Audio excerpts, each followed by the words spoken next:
ভালোবাসা দুই রকমের। একটা ভালোবাসা আনন্দ দেয়, কনফিডেন্ট করে, বাঁচিয়ে রাখে, জীবনটাকে এতটাই উচ্ছল করে রাখে যে মনে হয় বেঁচে থাকি।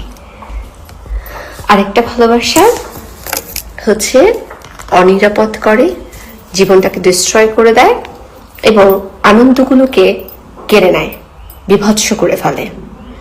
যে ভালোবাসাটা আনন্দ কেড়ে নেয়, বেঁচে থাকার ইচ্ছাটাকে মেরে ফেলে, সেটা হচ্ছে নেগেটিভ ভালোবাসা।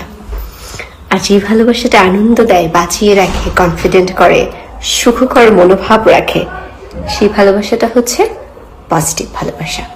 সুতরাং আমাদের জীবনে ভালোবাসার প্রয়োজনীয়তা অপরিসীম, কিন্তু একটা জিনিস মাথায় রাখতে হবে, সেটা হচ্ছে যখন আমরা ভালোবাসার মানুষকে নির্বাচন করব, তাকে অবশ্যই যাচাই বাছাই করে নিতে হবে, আর নয়তো জীবন হয়ে যাবে বিভৎস। সুতরাং আমরা এরকম বিভৎস জীবন চাই না। সেক্ষেত্রে আমরা ভালোবাসবো, কিন্তু ভালোবাসার মানুষটি হতে হবে ভীষণ প্রেমময়, অনেস্ট, কেয়ারিং এবং রোমান্টিক।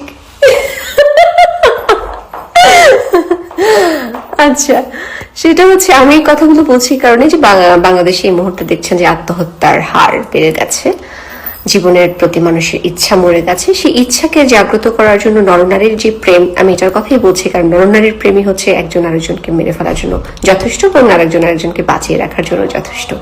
সুতরাং আপনারা যখন প্রেম করবেন বা কাউকে ভালোবাসবেন, একটু যাচাই বাছাই করে নিন যে সে আপনার জন্য উপযুক্ত কিনা, সে আপনাকে আদৌ ভালোবাসে কিনা, নাকি এটা শুধুমাত্র সময় নষ্ট করা, কালক্ষেপণ করা। তাহলে জীবন হবে সুন্দর, সমৃদ্ধ এবং প্রেমময়। ভালো থাকবেন।